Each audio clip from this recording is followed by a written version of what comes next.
everybody, this is Daniel with Propelio, and we're going to be doing video 1 of our very first training series. And what this is going to be is the basics of real estate investing.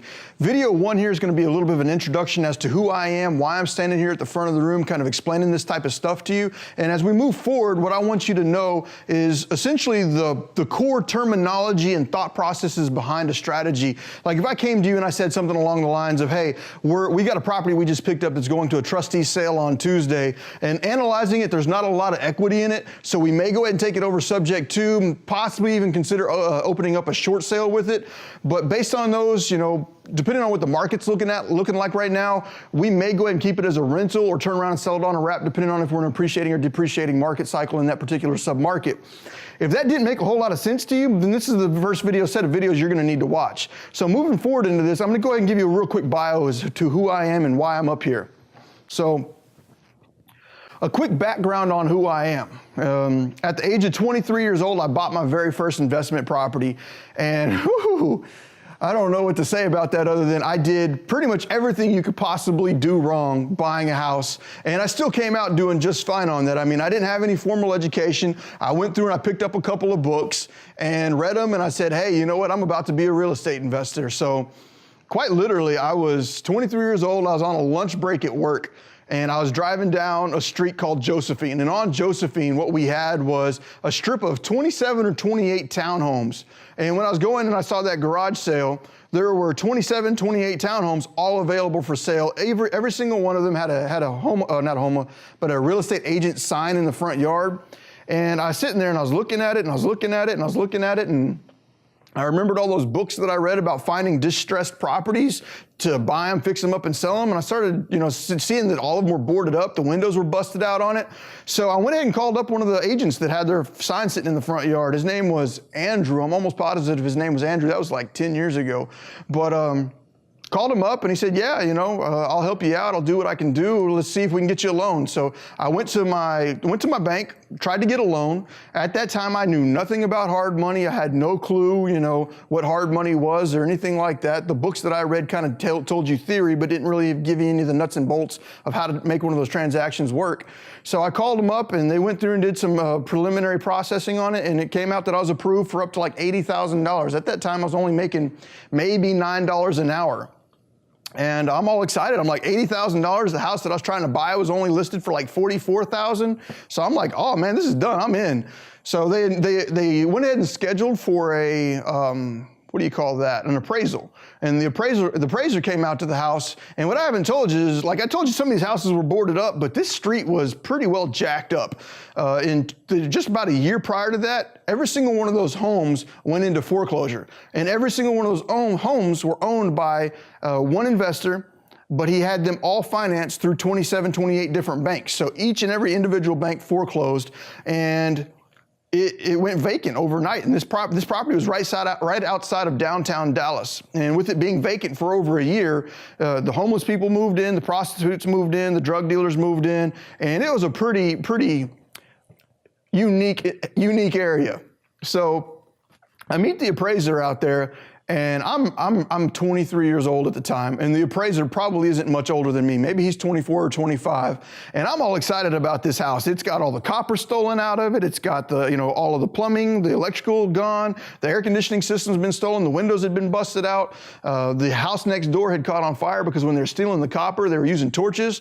So when the fire department showed up to fix the fire, they went in and cut a hole in my roof too and doused it down with a bunch of water. So the house was trashed. No ifs, ands, or buts about it. The house was completely and totally trashed. So what we did is, when I met the appraiser out there, he shows up in his brand new Mercedes, got his designer glasses on and everything else, and I have to pull back the plywood covering the front door to the house just so he can get into it. And you could see it in his eyes. He was not happy about being there. So we go walking through the house, and as we're walking through the house, it has carpet in it, but that carpet is soaked, completely and totally soaked with water, because when they stole all the plumbing, the water meter out front was damaged and it wasn't turning off. So there was a constant little trickle of water going into that house the whole time. So everything was just soaking wet inside. Mold, 3 or 4 foot up the walls. It was pretty crazy.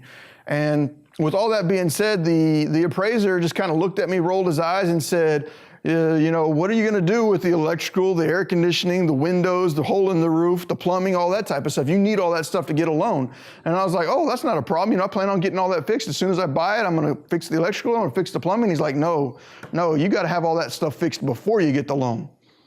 So now I'm starting to get a little concerned, a little confused, and I'm like, okay, all right, we'll figure something out here. So he leaves, he goes back to the bank, and he gets in touch with my loan officer. My loan officer contacts me back, and she's like, well, we're supposed to close on this thing in the next 30 days. All of those things that need to be fixed. Is the bank going to make any of those repairs for you to buy it? If not, we're not going to be able to get this loan pushed through. So I'm sitting here, I call up the real estate agent, and the real estate agent's like, no, this is an REO. The bank has absolutely no intentions of making any repairs whatsoever on this property.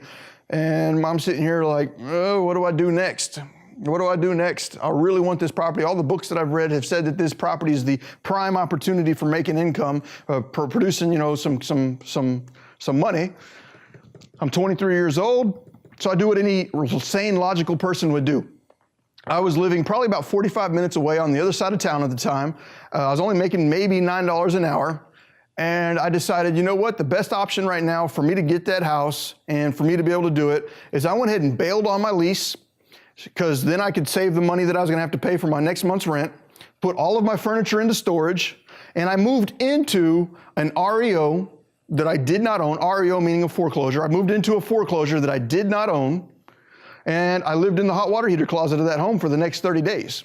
So I'd get up and I'd go to work at, 7 in the morning. I'd get off work at about 4 o'clock in the afternoon. I'd go immediately over to the house, and I'd work at that house from about 4 o'clock in the afternoon till about 4 o'clock in the morning, getting the electrical redone, getting the plumbing redone, getting all those things redone. And then from there, 30 days later, we're getting close to closing. I've got the electrical fixed, I've got the plumbing fixed, I've got the air conditioner going, and the house looks like absolute trash. I'm not even gonna try and say I remodeled this property. I just took care of everything that they had on that list. I said, you know what, if they need electrical, I'll get the electrical going. If they need plumbing, I'll get the plumbing going. At the end of 30 days, I get in touch with my bank, and we're like 2 days before closing, 3 days before closing. I've been working well over 100-hour days, or 100-hour days, I wish I had 100 hours in a day. I was working well over 100-hour weeks. I was maybe getting an hour or two of sleep at night. I was showering at work in the bathroom before I'd go to work. And we've gotten to a point where I've knocked off all the stuff that was on this appraiser's list. So I get in touch with the bank, and the bank says, let me send the appraiser back out for a re-inspection. So this same guy comes back out to the house, and he goes walking through all of this, and he's looking around, and he's like, oh, you could just tell he didn't want to be there. I didn't remove any of the carpet that was there. The carpet was still trashed. It still smelled bad in there. The only thing was everything that he had on that list was taken care of. And he was like, you know what? He even said this. He said, you know what? I would never want to live here, but if this is what you want, then fine. All I need to do is see the permits. And now I'm like, oh no, what are you talking about? You need to see the permits. At that point in time, I'd been in construction for close to 10 years. I started out as an electrician. I'd worked in just about every trade there was in between that time. So I did all the work. I did it to code, but I did not have permits. So he's like, well, if you don't have permits, then I can't clear any of this because all this work needs to be done under a permit. So now I'm really in a struggle. I'm 3 days away from closing on this property. I no longer have a home to live in. I've been living in the hot water heater closet of this home in the middle of winter. And now I'm being told that I can't close yet. And I'm sitting here like, what am I gonna do next? I'm pretty much broke. Anything I ever had as far as money got put into this property. I had to borrow like $3,000 from my uncle just to buy some extra supplies to get the stuff done. And I'm sitting here with this guy driving his little Mercedes and his designer glasses telling me I'm not gonna get this house.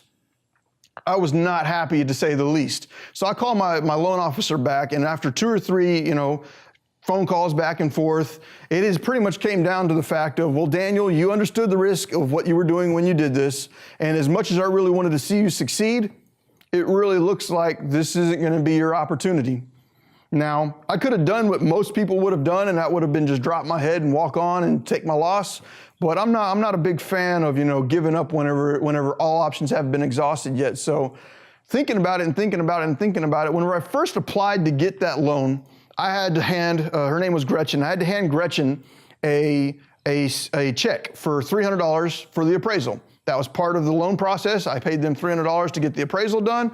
And thinking about it, I went back to my loan officer and I said, hey, Gretchen, I paid you $300, right, for that appraisal. And she responds back to me and she said, yeah, you know, we went ahead and ordered it. We paid the $300. And I sat there and I thought about it for a second and I said, well, Gretchen, if I paid $300 for that appraisal, what would stop me from paying another $300 and getting a new appraiser? And Gretchen sat there kind of quiet for a moment and, you know, she thought about it and she responded back and she said, well, honestly, I don't really know if there is any problem with you doing that. So I said, okay, if I give you a $300 check right now, can you get another appraiser out there ASAP? I'm supposed to close on this thing in 3 days. 3 days, 2 days, however long it was. And she said, okay. So she sent a new appraiser out the very next day. I met the appraiser out there. The appraiser walks the house and he looks at it and he says, you know what? You get a new oven stuck in here, because there was no oven in there. They wanted an oven in the house for whatever reason. It was a stove. He said, you get a stove put in and the home is yours. So 3 days later, I bought my very first property, and I bought that very first property. I went to closing, and at that time, I had a conventional loan that was set up under what was at that point in time, this was like 2008-ish, 2007, 2008-ish. I had a 103% financing program, which meant they'd finance 100% of the purchase price of the property, as well as 3% of the closing costs. So when I went to closing on my very first property, I had to bring maybe $400 to the closing table, and I just acquired my very first property. It was one of the most exciting and scary times of my life for sure. I had just completely rehabbed. I say completely rehabbed. I had got that property up to loan standards before I ever even bought it. I moved into it. I did all the things I never should have done. And if you were from the outside looking in, you would have been telling me that entire time, do not do that, do not do that, do not do that. I would be giving that exact same advice to somebody else. But I did what I had to do at the time, or at least in my eyes, what I felt like I had to do at the time to get there and get to where I wanted to go. I closed on that property over the next 2 years. I completely remodeled it. I mean, I stripped out everything. I got new electricians to come in, plumbers to come in. I got every single bit of that house rebuilt and turned around and sold it 2 years later for about $152,000. So walking away at closing, I walked away with about a $97,000 check. And I was 20, at that time I was 24, 25. I would have been 25. It took me 2 years to finish that. Now, if you consider that to be a fix and flip, probably not. But once again, I used 100% of my own paycheck every single month, month to month. I would take every little bit of extra money I had in my paycheck, put it into the property, and get it fixed up. But since I did hold it for 2 years during that process of me fixing it up, I was able to sell that property tax-free.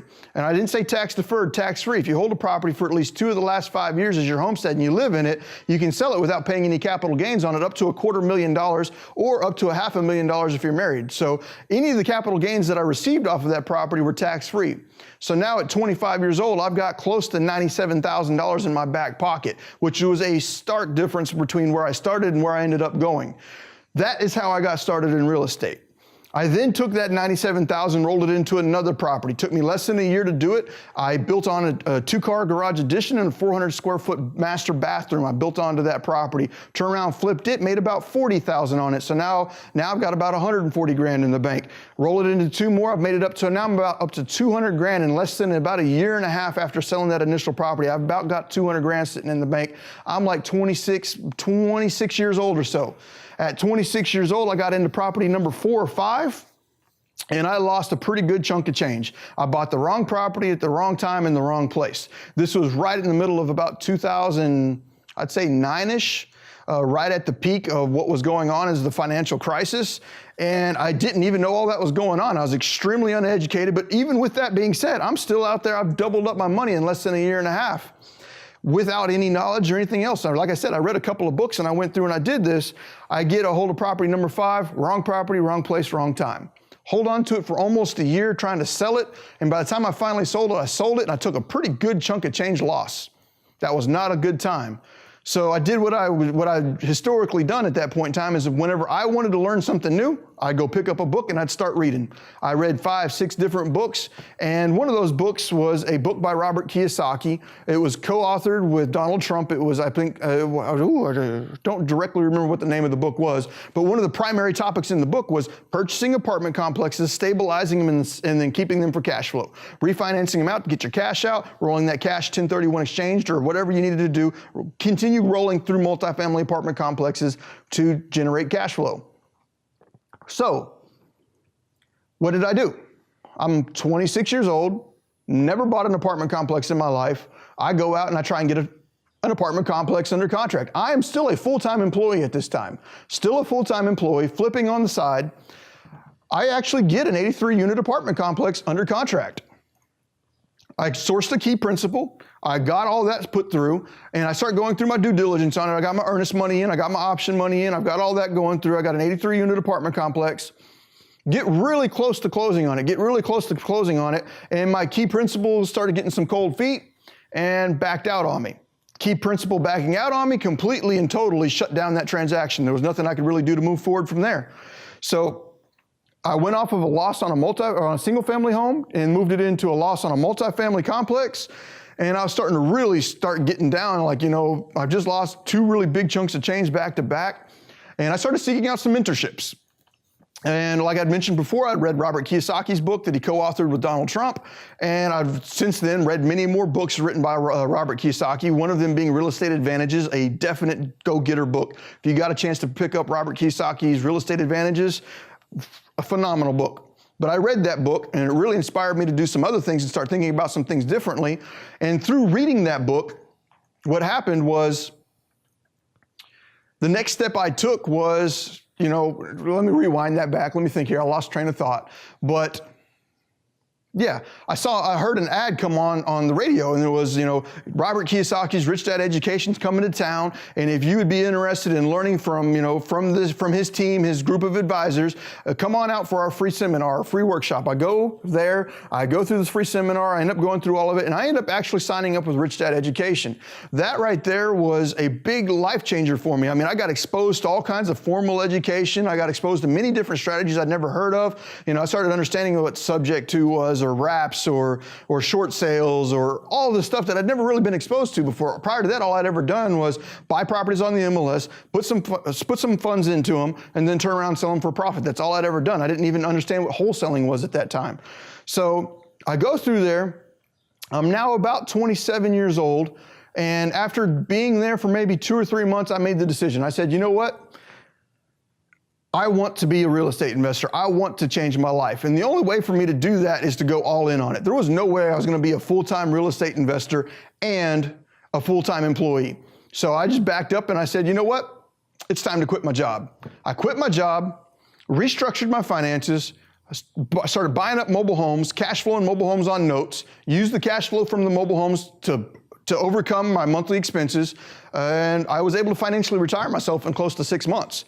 Due to that, in 2013, Robert Kiyosaki, Rich Dad Education, chose to elect me for the Rich Dad International Hall of Fame. So in 2013, my wife and I were inducted into Robert Kiyosaki's Hall of Fame, and that was a really inspirational point in my life. I mean, I went from where I was at 23, at 27, being inducted into that organization as a Hall of Fame member was a really big moment in my life. It was kind of at the time, a success point, but that really was only the start to my success.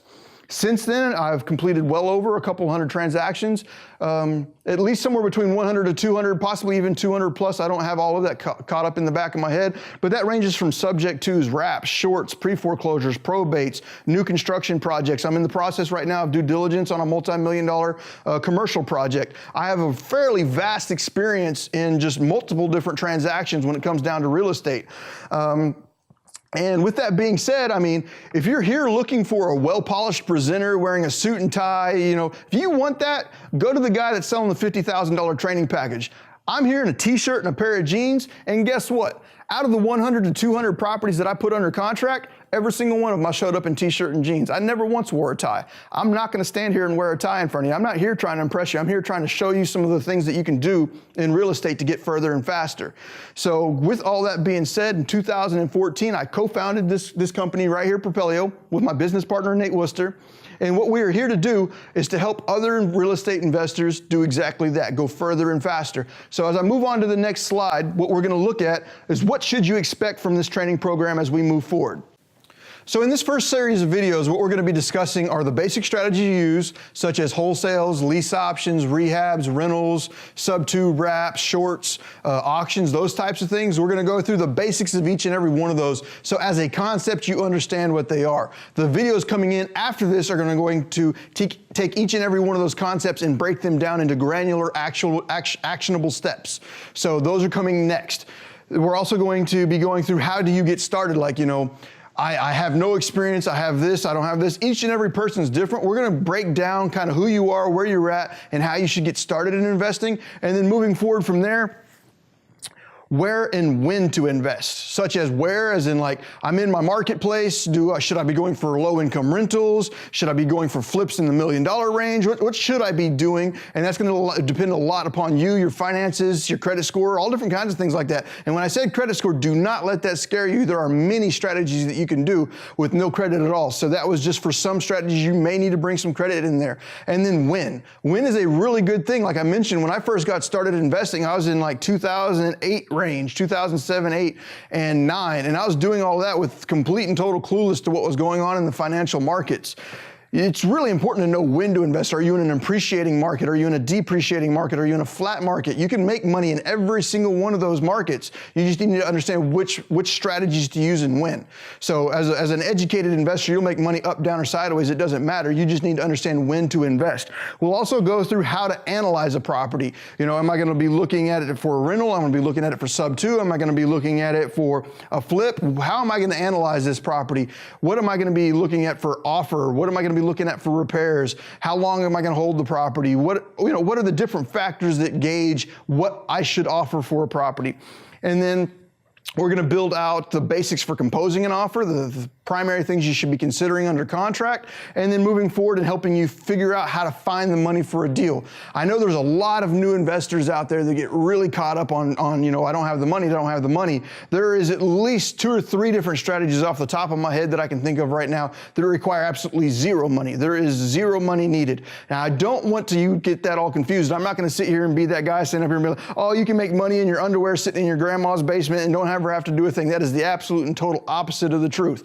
You can make money with no money, but if you want to scale, you will need to start putting money into your business. But if you're just now getting started and you don't have any money in the bank account, get 1 or 2 transactions under your belt that are, no money transactions. And what those no money transactions will do is give you the capital you need to scale your business. So get a couple of those transactions knocked out, take that money, fund it back into your business, use that money to up your marketing and start grabbing some more properties. That is how I got started.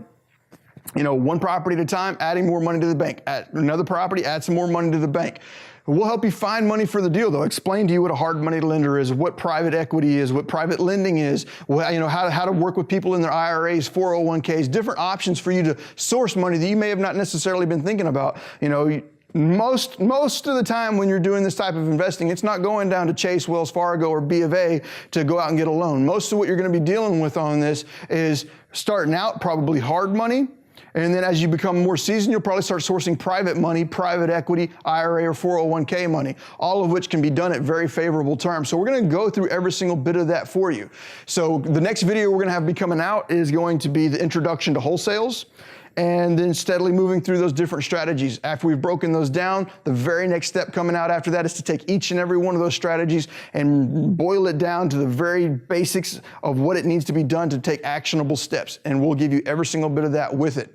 So moving forward, what do I need you to do next? What I need you to do next is go ahead and download the glossary that we've attached with this video series. What this glossary is going to do is kind of help you understand the lingo. When I start talking about fair market value, after repaired value, ARV, loan to value, whenever I start talking about sub 2 wraps, or I start talking about amortization schedules or encumbrances of title or any of those things that may confuse you at this point in time, I want you to go ahead and grab that glossary, skim through it, things that you don't quite understand, try and polish up on it. So on a video that I have in the future, when I'm talking about, whenever you submit and you pull for an abstracted title and you find out that you have encumbrances on Schedule C, that you understand what I'm talking about. Don't let that confuse you. I intended to say that to confuse you. What that glossary is going to be for, though, is a reference for you to look back on. And if you don't want to go through and study it all, keep it at least with you at the computer while you're watching this video. So if I say something that you don't understand, hit pause, go back to the glossary, read up on it, and then you're right back with me. Got that? The next thing I need you to do is to go ahead and subscribe to our channels. We've got a Propelio YouTube, we've got Facebook, we've got Twitter, we've got, what else do we got? we've got Instagram, and then obviously Propelio.com. Go to Propelio.com, check out the Propelio Academy there, and subscribe for future notifications there. Get on our news list, on our mailing list. Do all those different types of things. As we release this content, you'll be notified immediately. And the next thing I need you to do is go ahead and share this with your friends. And that may sound like, a shameless plug on my side to get you to help me out, but it really, really, really does help you as well. Whenever I first started getting into real estate, I had a circle of friends around me that had no clue what I was doing. So they had problems understanding what I was doing. And you kind of get that, the Debbie Downers or whatever that kind of try and pull you down. Don't let that happen. Share this with your friends. Let them understand what you're trying to do. Let them get excited with you. So that way all the people around you are just as excited as you are and they come up with you. There's nothing more exciting than getting the people around you to get to the end of the game with you. I mean, that is very rewarding as a whole. So go ahead, download the glossary. Subscribe to our different channels, whatever they may be, and then go ahead and share it with your friends so they can get excited about it with you. If you have any other questions, get in contact with us in the comments below or on our forums. And as always, I appreciate you hanging out with us.